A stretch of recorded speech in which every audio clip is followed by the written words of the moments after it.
2021 সালের 5 এপ্রিল মুন্সিগঞ্জ নারায়ণগঞ্জ নৌ রুটে লঞ্চ ডুবিতে 36 জনের মৃত্যু হয়।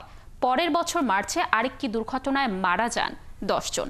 এরপর থেকে নৌ দুর্ঘটনা এড়াতে অনির্দিষ্টকালের জন্য এই রুটে লঞ্চ চলাচল বন্ধ করে দেওয়া হয়। বলা হয়েছিল নিরাপদ নৌযান সংযুক্ত করে আবারও পথটি সচল হবে, কিন্তু মাত্র 1 মাস বন্ধ থাকার পর পুরনো লঞ্চগুলোকেই চলাচলের অনুমতি দেয় কর্তৃপক্ষ। এতেই ঝুঁকিপূর্ণ এই নৌপথটি দিন দিন আরও বিপজ্জনক হয়ে উঠছে। হাবিবুর রহমানের তথ্য ছবিতে দেখুন প্রতিবেদন।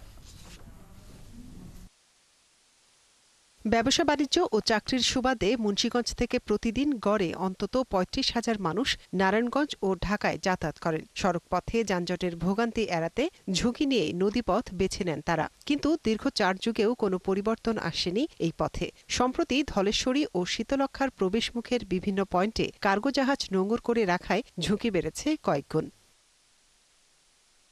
যাত্রীরা বলছেন, এখনও এই নৌপথে যাত্রী পারাপার চলছে জরাজীর্ণ ফিটনেসবিহীন লঞ্চ দিয়ে।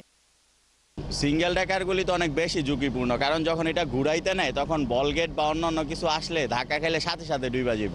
বলগেট যা কি যাক যাইতে বেড়াকে সমস্যা করে, আমাকে সমস্যা হয়, কোনো জায়গা জোগা রাখে না ওরা, কিছু কইলে আবার গালাগালি করে, পাত্তর দুইটা মারে। ছোট লঞ্চগুলো তো নিরাপদ এটা অবশ্যই না। বড় লঞ্চের ঢেউয়ের কারণে অনেক সময় এগুলো অনেক হয়, ক্ষতিগ্রস্ত হয়। একাধিক লঞ্চ চালক ও মালিকরা বলছেন, অবৈধভাবে নোঙর করে রাখা ও বেপরোয়া গতিতে চলাচল করা বিভিন্ন কার্গো জাহাজের জন্য বিপাকে পড়তে হচ্ছে।